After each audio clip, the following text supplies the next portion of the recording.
Welcome back, Troglodytes, to another episode of Trogly's Guitars. Today we kind of have an uncommon studio model from the first years that these were first introduced.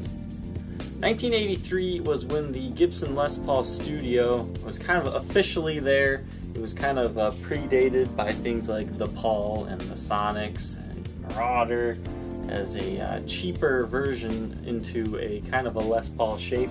But 83 is the first year where they started doing what they do today yet, calling it the studio model. However, they had three different tiers to the studio. They had the studio standard, and the studio custom. This is an example of a studio custom. Basically, the only difference between, all three of those is the binding. On a studio custom, you get binding just like on a custom, as the name implies. You get that, I think, 7-ply or whatever it is there. And then the studio standards, they just have your typical 1-ply binding all around. But besides that, they are essentially the same guitars. They came in black, some very nice cherry sunbursts. I know I had a wine red studio standard not too long ago.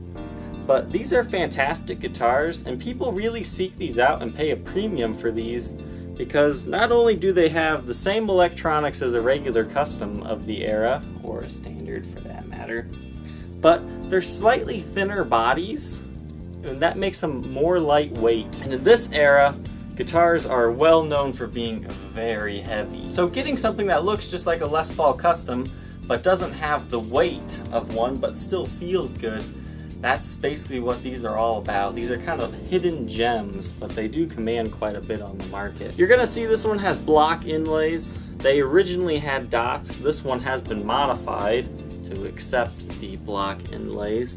No, the board was not replaced. And you're gonna ask me about the 12th fret here. The 12th fret marker, you can kind of still see the end of the two dots there. That's why most people won't convert a dot to a block, because you've got to do something to cover those dots up. What they decided to do in this case, you can notice this block is noticeably larger than the rest of them by just a little bit. Like, they didn't make it too, dramatic, because they actually, once again, still have some of the dots there. But honestly, in photos, it might bug you, but when you're playing it and looking down, you really don't notice the difference in size. It was definitely a very professional job. I mean, there's a few stray marks on the board from that process, but I think it looks awesome for this studio custom, because from this shot, you just think it's a Black Beauty custom until you kind of see the headstock, then you're like, oh, that's one of those studio customs. So I do highly recommend these guitars. I personally wouldn't pay $2,000 for one of these, but anything under that like $1,500-$1,600 mark, I would say these are just as good or better than standards of the era. So let's go ahead and take a look at this guitar. You can see this one is a well-worn guitar. It's got finish checking vertically pretty much all over the guitar, especially on the headstock. You can see the area where the wings were attached to the body. When the finish checked, it kind of checked along those lines, and you naturally get that line of slight separation and dirt working in over the years, but it kind of makes it more apparent on this one. Now, this is a pretty road-worn example. It had a lot of exposed wood. What I did is I just took a little touch-up marker and touched most of that up on the headstock. I like a well-worn guitar, but it really bugs me when the headstock lacquer is flaking off and it just looks trashed. I like a cleaner looking headstock. We'll definitely see the touch-up areas under Blacklight a little bit better, but I think it was definitely an improvement to the aesthetics of the guitar. The truss rod cover is replaced. It's been replaced a couple times. This originally would have either had one that was blank or said studio on it. When I got it, it had one that said standard, and then since this isn't one of the studio standards, I just replaced it with a Les Paul custom truss rod cover I had laying around. Now, unfortunately, when I was taking that out and trying to adjust the neck, the truss rod is pretty well maxed out. I mean, it has very little room to move, so I'm going to just say it's maxed out. You don't have anything more, but you might have a little bit. What that means for you is you should probably take it to a luthier at some point in time, and they'll put a bunch of pressure on the neck to take that nut off. They need to add a couple washers and then put that nut back on, and then it should be good to go. Currently, the neck is perfectly straight, it plays fine, so you may never have that issue, but it is good to know that you will have that some point down the road, so that's kind of what's going to make this one a little bit cheaper. Once again, the block inlays are aftermarket. They were added onto the original fretboard, and the fretboard is kind of a chocolate colored rosewood. It's not ebony like a true custom, but it definitely still looks the part. Now, the face of the body, it's, you know, heavily checked once again, and the three-piece top, you can definitely see those seams. Similar story to the headstock wings. It's not really coming apart, but you know, some dirt and grime has worked its way in there over the years, and the vertical finish checking didn't help. Kind of what you're seeing is some of the finish kind of flaked off in those areas. So the guitar's not coming apart, but I definitely want you to know it because it is kind of an eyesore, but it really does match with all the other finish checking that I'm hoping is showing up here. And this is how I like my black guitars. Because clean black guitars, they just get smudges, but once they've checked and are aged, they're just beautiful. Non-original golden speed knobs. I'm usually not a fan of these, but I had taken these off, put regular speed knobs on, and I didn't like it. I really do enjoy the gold speed knobs. It goes with the binding, it goes with the hardware, and that all looks good. Now I believe this pickguard is original. You still have your two original Tim Shaw humbuckers. These are why these guitars are worth so much. I mean, these are worth about 400 bucks. Original bridge and tailpiece, Schaller made. And let's take a look at the condition. I mean, it's a well-played guitar. You've got nicks and dings pretty well everywhere, and some finish checking. But overall, it is a good player yet, despite the maxed truss rod. I mean, you've got the original electronics. This is a fantastic guitar if you want a Les Paul custom but can't necessarily afford it or don't want to afford it. Back of the headstock, pretty much all the tuners have been changed. I think this one might be one of the originals. I'm not 100% sure. Serial number 81 19 55 57, which makes it 1985, made in USA. You can see all that vertical finish checking. Now these are the original style tuners though. It looks like you still have your original screws though. The guy I got this from said the original tuners were shot. So you've got one original and the rest of them are kind of a chrome color. And you can kind of see that on the front too now that I've pointed it out. It might be worth getting a gold set if you want the complete gold hardware package. And you've got lots of wear and tear on the top. Once again, I kind of touched it up just to make it look a little bit cleaner, but there are still some areas I didn't quite get. If you want me to touch them up a little more, I can. No breaks, cracks, or repairs. You do have some stand rash there that I touched up. And in the bright lighting, it looks kind of bad, but you know, under regular situations, it really does blend in pretty well. But finish checking pretty well everywhere. Once again, no repairs to the headstock, but you got some light nicks and dings that I once again touched up. Neck profile, definitely, you know, same as anything else from this era. Kind of that typical 70s, 60s profile. I mean, it's not tiny, but it's not huge either. But it's definitely a comfortable player. Now the back does exhibit some wear. Once again, more checking, lots of finished dents and dings.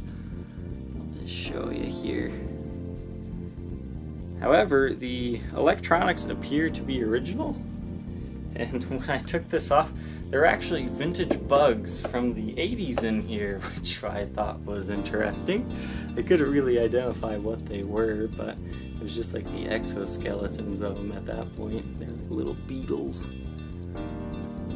You can see around here, There are lots of nicks and dings. Now, I like a well-worn body, so I didn't touch these up at all. But once again, I can do that for you if you'd like.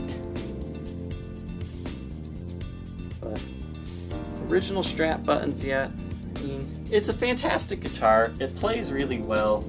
I wouldn't really worried about the maxed out truss rod right now. I mean, it'll probably be a good, 10, 15 years before we have to worry about it. But that definitely does keep the price down. Otherwise, if it didn't have that problem, this would probably still be around an $1,800 guitar. Take a look under Blacklight. This kind of shows you that finish checking in all the areas I touched up a lot more clearly. I just used a touch-up marker, so nothing professional, nothing lacquered over. Yeah, I kind of stained the wood, so if you ever want to refinish it in natural, I kind of did a bad thing, but I just suggest playing the guitar as is. I like the touch-up on the headstock. I kind of wish I would have left the neck alone, but it was late at night. You can see all the finish checking on the front. But there's like no complete splits. I mean, you've got some missing finish there where that seam is. That kind of the finish flaked off. Like if you took a strong abrasive, you probably could flake the clear coat off of this guitar, but it's not just going to come off unless you're really trying to.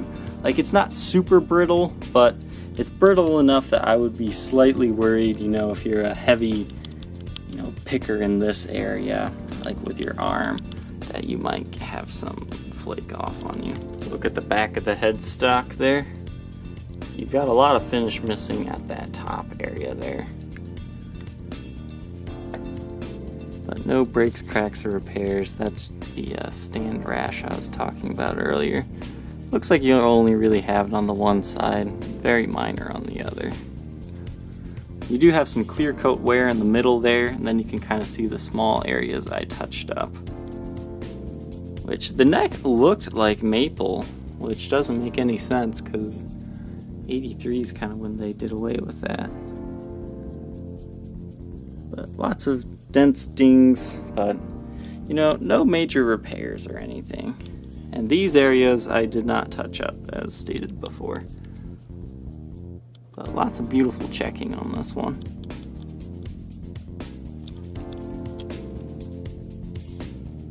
Neck pocket looks good.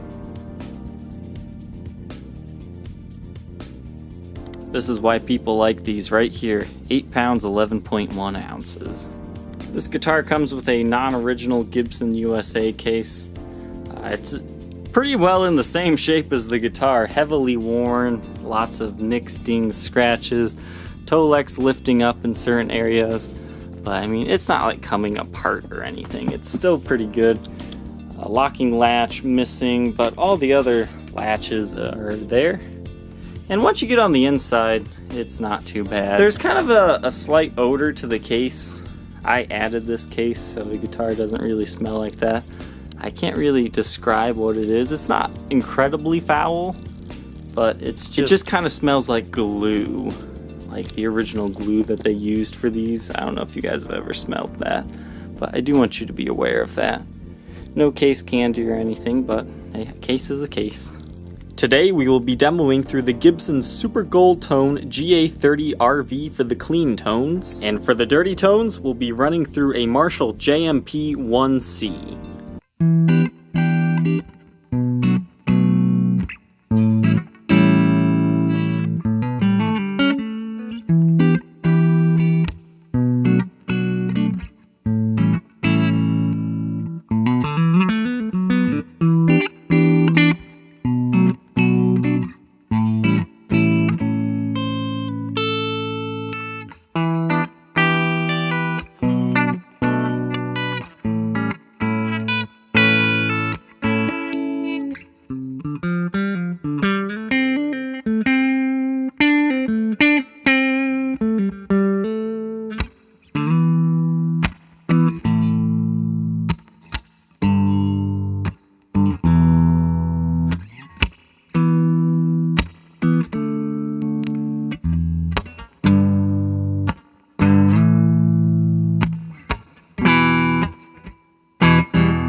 be interested in owning this Les Paul Studio Custom, feel free to contact me on my Facebook page, facebook.com/Troglys, Troglys, or check out the Reverb and eBay listings. Alright, Troglodytes, I hope you enjoyed. Don't forget to like, comment, and subscribe, and we will catch you next time. Take care.